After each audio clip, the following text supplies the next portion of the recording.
नमस्कार, आप देख रहे हैं संसद टीवी। आपके साथ मैं हूं प्रांजलि सिंह। साल 2025 हिंद महासागर में रणनीतिक संतुलन बदल रहा था और इस बदलाव के केंद्र में भारत की समुद्री शक्ति खड़ी दिखाई देती है। यह सिर्फ युद्धपोतों की गिनती बढ़ने का साल नहीं रहा, बल्कि उस सोच का प्रतीक था जिसमें भारत अब अपनी समुद्री सुरक्षा का भविष्य खुद गढ़ रहा था। स्वदेशी जहाज, उन्नत तकनीक मिलकर भारतीय नौसेना को एक नए मुकाम पर ले जा रहे थे। आज सक्षम भारत में चर्चा होगी इसी पर।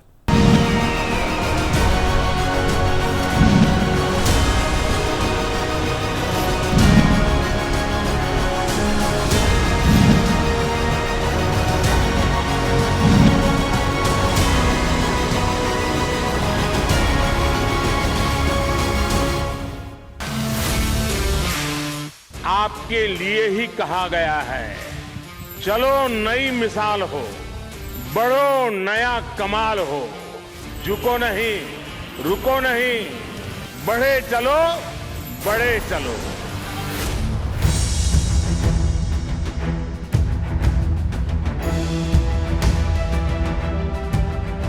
साल 2025 हिंद महासागर की लहरों पर भारत की समुद्री शक्ति एक नए आत्मविश्वास के साथ अपनी मौजूदगी दर्ज करा रही थी। ये सिर्फ जहाजों की गिनती बढ़ाने का साल नहीं था, बल्कि ये उस सोच का प्रतिबिंब था जिसमें भारत अपनी समुद्री सुरक्षा का भविष्य खुद गढ़ रहा था। भारतीय नौसेना इस साल केवल विस्तार नहीं कर रही थी, वो आत्मनिर्भरता, स्वदेशी तकनीक और रणनीतिक परिपक्वता के एक नए अध्याय को आकार दे रही थी। साल भर में 12 नए युद्धपोत और पनडुब्बी बेड़े में शामिल हुई। कई आधुनिक यार्डक्राफ्ट नौसैनिक क्षमता को जमीनी स्तर पर मजबूत करते रहे। हर नया प्लेटफॉर्म सिर्फ स्टील और तकनीक नहीं था, बल्कि भारत की दीर्घकालिक समुद्री दृष्टि का ठोस प्रमाण था। ये वो दौर था जब आत्मनिर्भर भारत की अवधारणा महासागरों तक उतर आई। स्वदेशी शिपयार्ड्स, उन्नत सेंसर, मिसाइल सिस्टम और नेटवर्क सेंट्रिक युद्ध क्षमताओं के साथ भारतीय नौसेना एक ऐसे बल में बदल रही थी जो सिर्फ प्रतिक्रिया नहीं देता, बल्कि संतुलन तय करता है। और फिर आया ऑपरेशन सिंदूर। इस अभियान के दौरान हिंद महासागर क्षेत्र में भारतीय नौसेना की सशक्त, सतर्क और निरंतर तैनाती ने पूरे क्षेत्र की रणनीतिक तस्वीर बदल दी।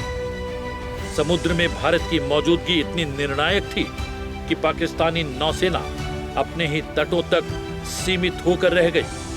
खुले समुद्र में पहल भारत के हाथों में थी। नजर, नियंत्रण और निर्णायक बढ़त तीनों। 2025 में भारतीय नौसेना सिर्फ जल सीमा की रक्षा नहीं कर रही थी, वो ये संदेश दे रही थी कि हिंद महासागर में स्थिरता, सुरक्षा और संतुलन अब भारत की क्षमता और संकल्प से ही तय होगा। ये साल एक घोषणा था कि भारत समुद्र में सिर्फ मौजूद नहीं है, भारत अब दिशा तय कर रहा है।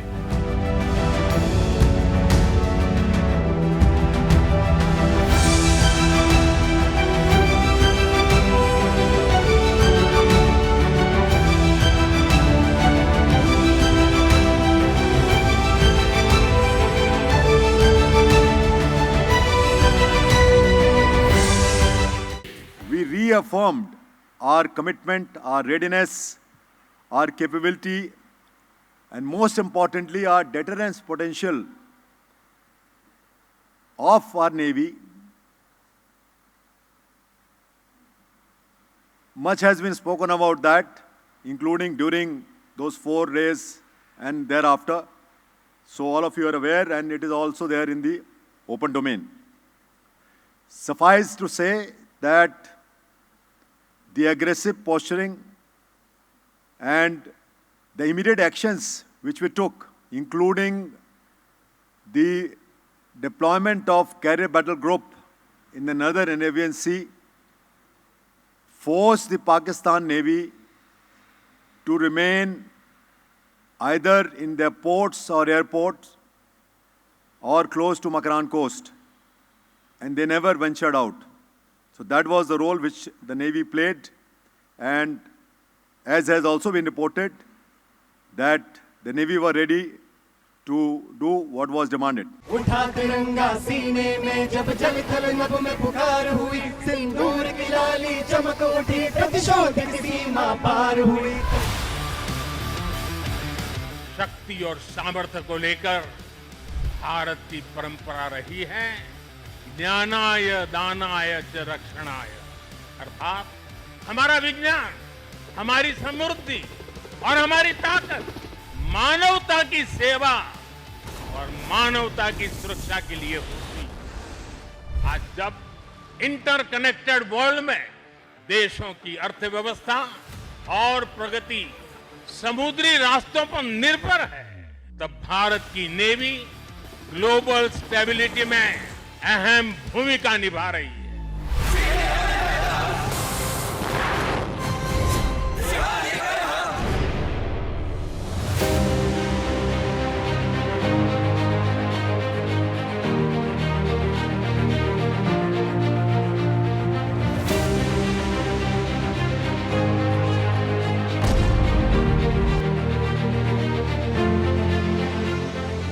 साल 2025 हिंद महासागर क्षेत्र में भारत की समुद्री शक्ति एक नए आत्मविश्वास के साथ उभरती हुई दिखाई दी। बड़े संयुक्त अभ्यास और दुनिया के अलग अलग हिस्सों में चल रहे वैश्विक संघर्ष से मिले अनुभवों के आधार पर भारतीय नौसेना ने अपने युद्ध सिद्धांतों और संचालन अवधारणाओं की गहन समीक्षा की। नई और उभरती तकनीकों को तेजी से अपनाने की नीति को भी अद्यतन किया। इसी प्रक्रिया के तहत नौसेना का प्रमुख वैचारिक दस्तावेज भारतीय समुद्री सिद्धांत को संशोधित कर सार्वजनिक रूप से जारी किया गया। ये दस्तावेज आने वाले सालों में नौसेना की सोच, तैयारी और संचालन की दिशा तय करता है। इन सभी प्रयासों के साथ भारतीय नौसेना खुद को एक ऐसी शक्ति के रूप में स्थापित कर रही है जो हर परिस्थिति में युद्ध के लिए तैयार, भरोसेमंद, एकजुट और भविष्य की चुनौतियों के लिए सक्षम है।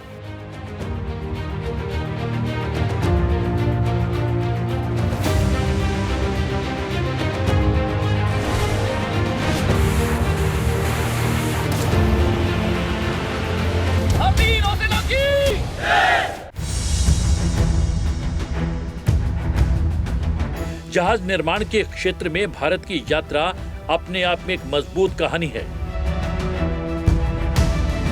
अब तक देश में 177 से अधिक युद्धपोत और पनडुब्बी बनकर भारतीय नौसेना में शामिल हो चुकी है।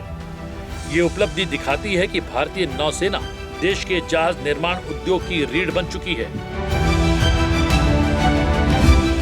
वर्तमान में नौसेना के निर्माणाधीन 52 युद्धपोत पूरी तरह भारत में ही बनाए जा रहे हैं। इसके अलावा 75 नए जहाजों और पनडुब्बी के ऑर्डर अंतिम स्वीकृति चरण में हैं।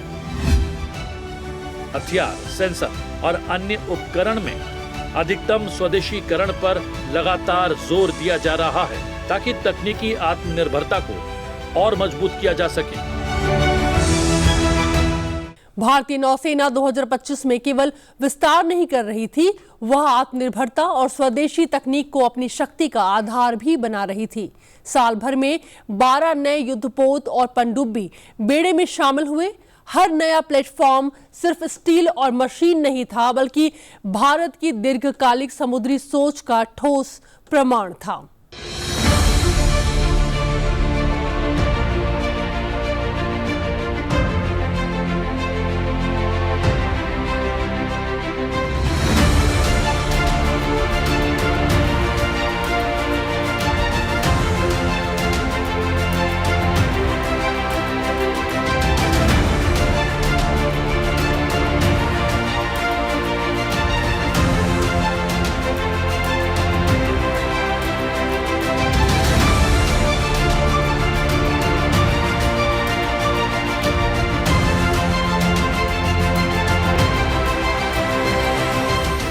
साल 2025 में नौसेना में शामिल किए गए 12 जहाज और पनडुब्बी इस प्रगति की जीवंत तस्वीरें पेश करते हैं। 15 जनवरी 2025 को आईएनएस सूरत P-15B परियोजना का चौथा और अंतिम जहाज नौसेना में कमीशन किया गया। ये अब तक का सबसे तेजी से बना स्वदेशी युद्धपोत है। इसी दिन INS Nilgiri P-17A steel frigate परियोजना का पहला जहाज नौसेना में शामिल हुआ और ये भारत में डिजाइन किया गया 100वां नौसैनिक प्लेटफॉर्म बना। उसी दिन INS वागशीर परियोजना P-75 की छठी और अंतिम पनडुब्बी भी सेवा में लाई गई। इसके बाद 18 जून 2025 को INS अर्नाला, 1 जुलाई 2025 को रूस में INS तमाल और 18 जुलाई 2025 को INS निस्तार को कमीशन किया गया। 26 अगस्त 2025 को INS उदयगिरी और INS हिमगिरी सेवा में आए। इसके बाद 6 अक्टूबर 2025 को INS एंड्रोथ, 6 नवंबर 2025 को INS इक्शा, 24 नवंबर 2025 को INS माहे और अंत में 16 दिसंबर 2025 को DSC परियोजना का पहला जहाज A-20 नौसेना का हिस्सा बना।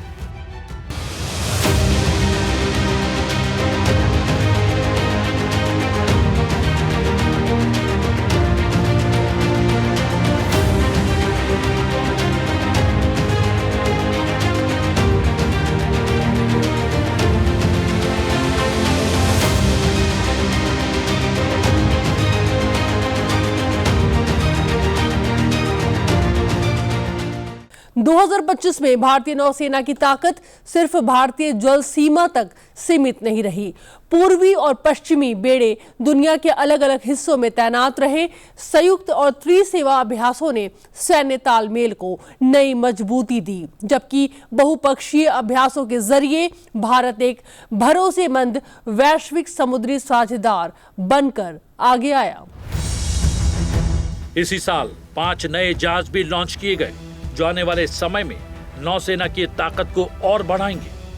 उत्कर्ष 13 जनवरी 2025 को, तपस्या 22 मार्च 2025 को, अजय 21 जुलाई 2025 को, DSC A-22 12 सितंबर 2025 को और मगदला 18 अक्टूबर 2025 को लॉन्च हुए। इसके साथ यार्डक्राफ्ट की 3 अहम परियोजना पर भी काम किया गया।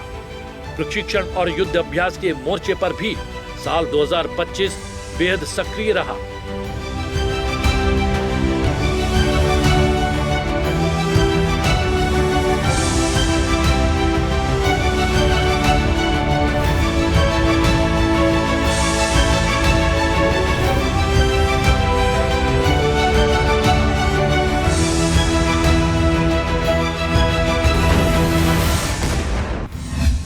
जनवरी से मार्च 2025 तक आयोजित ट्रोपेक्स 25 भारतीय नौसेना का सबसे बड़ा युद्ध अभ्यास था, जिसमें थल सेना, वायुसेना, तटरक्षक बल और साइबर और इलेक्ट्रॉनिक युद्ध के सभी आयाम शामिल हुए।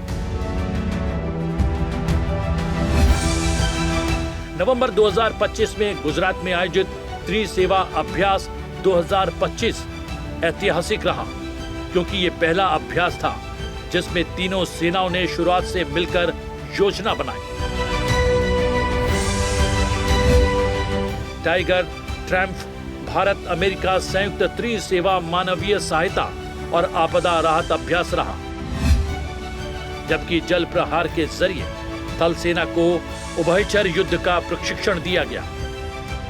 भारतीय नौसेना की मौजूदगी केवल भारतीय जल क्षेत्र तक सीमित नहीं रही।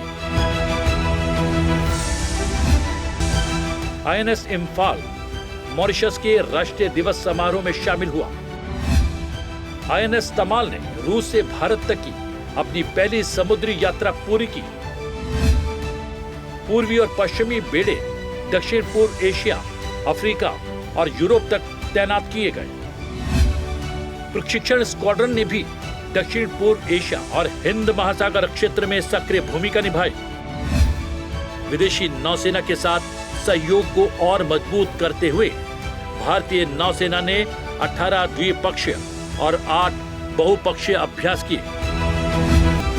इसके अलावा 31 समुद्री साझेदारी अभ्यास, 4 समन्वित गश्त यानी कॉर्पेट और 12 संयुक्त EEZ निगरानी अभ्यास आयोजित किए गए। वरुण,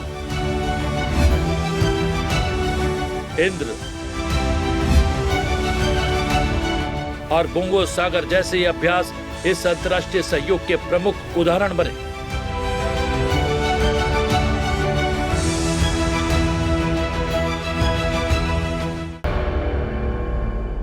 मानवीय सहायता और आपदा राहत के क्षेत्र में भी साल 2025 में नौसेना की भूमिका बेहद अहम रही।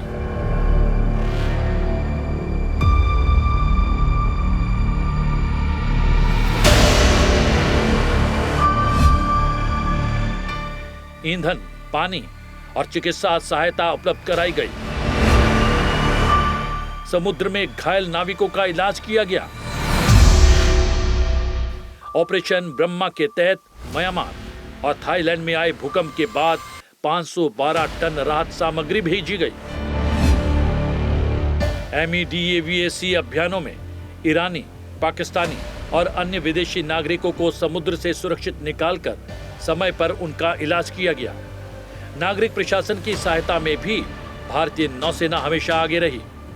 खदान दुर्घटनाएं हो या सुरंग हटाने, बांध मरम्मत का कार्य हो या नदी और समुद्र से शवों की बरामदगी हो, विशाखापत्तनम में लगी रासायनिक आग पर काबू पाना हो, हर स्थिति में नौसेना ने प्रशासन का मजबूती से साथ दिया।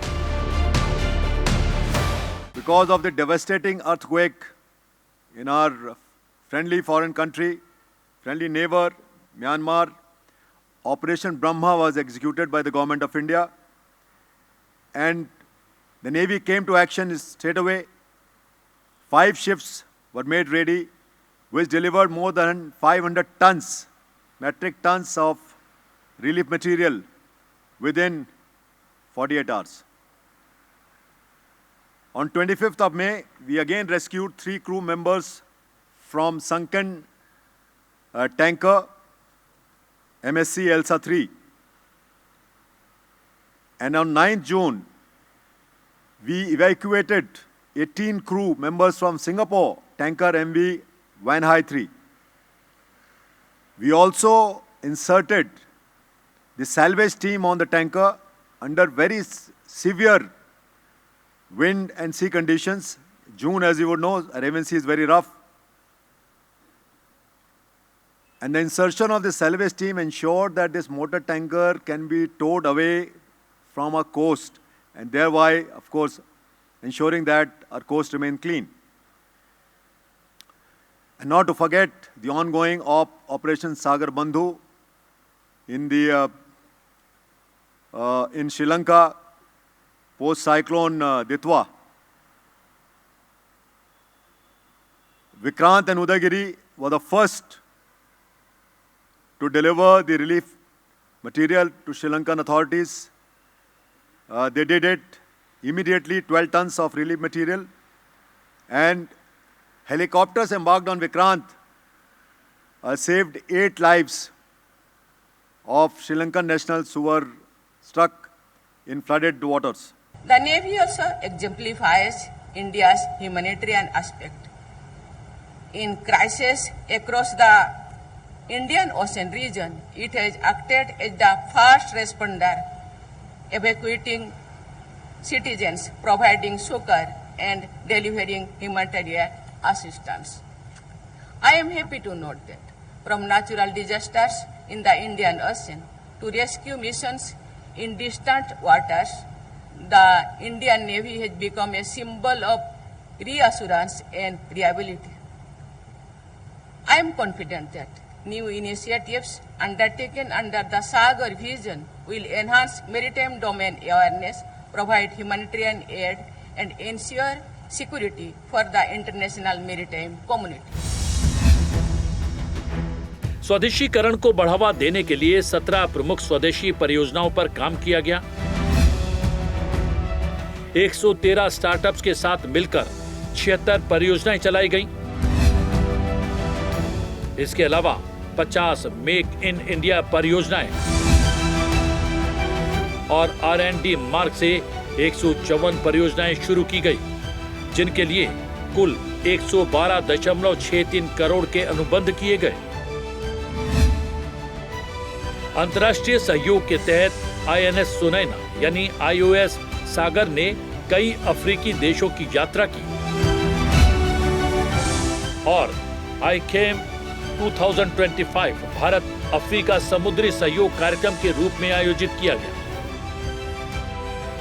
महिला सशक्तिकरण के क्षेत्र में भारतीय नौसेना अग्रणी बनी रही। पनडुब्बी को छोड़कर नौसेना की सभी शाखाएं महिलाओं के लिए खुली हैं। अग्निपथ योजना के तहत भी महिलाओं की भागीदारी सुनिश्चित की गई और महिलाओं को अवसर देने वाली पहली सेवा बनने का गौरव भारतीय नौसेना को मिला। You must have heard and written and seen about Indian Ocean Ship Sagar. This was a maiden initiative by the Navy, wherein INS Sunaina as IOS Sagar was flagged off on 5th of April from Karwar by our Honorable Raksha Mantri and embarked 44 crews from 9 IOR nations navies and coast guards and sailed for over 30 days, visiting 5 ports, and drew great appreciation from all the participating countries, as also whenever she made a port call. All that is there in the open domain again.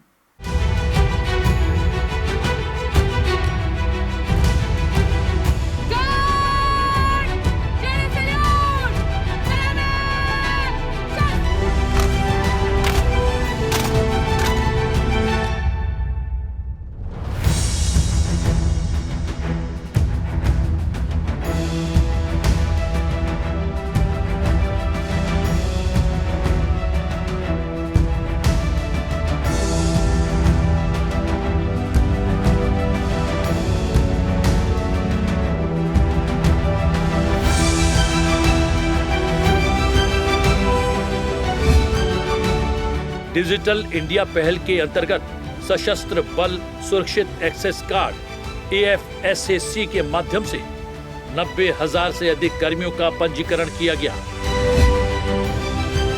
और mission कर्मयोगी के तहत नौसेना के नागरिक कर्मचारियों को online प्रशिक्षण दिया गया। इन सभी प्रयासों के साथ साल 2025 भारतीय नौसेना के इतिहास में एक ऐसे साल के रूप में दर्ज होता है जिसमें शक्ति, आत्मनिर्भरता और भविष्य की तैयारी एक साथ समुद्र में भारत की मजबूत, सतर्क और सक्षम उपस्थिति के रूप में दिखाई देती है। –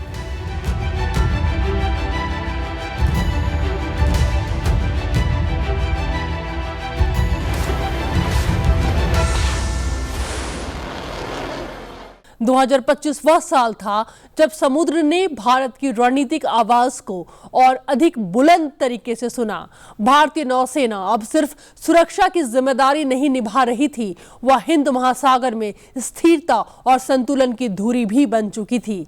भारतीय नौसेना की शक्ति, तैयारी और आत्मनिर्भरता हिंद महासागर में भारत को एक निर्णायक और भरोसेमंद शक्ति के रूप में स्थापित कर चुके हैं।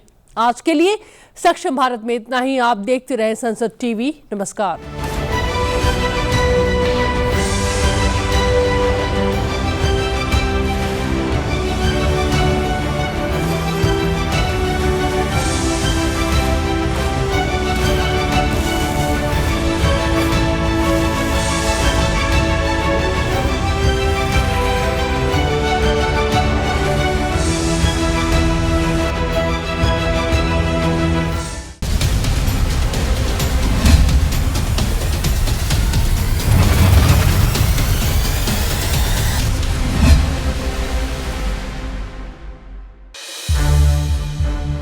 संसद टीवी के और भी प्रोग्राम्स देखने के लिए सब्सक्राइब करें हमारा YouTube चैनल और हाँ, इन्हें लाइक और शेयर करना ना भूलें।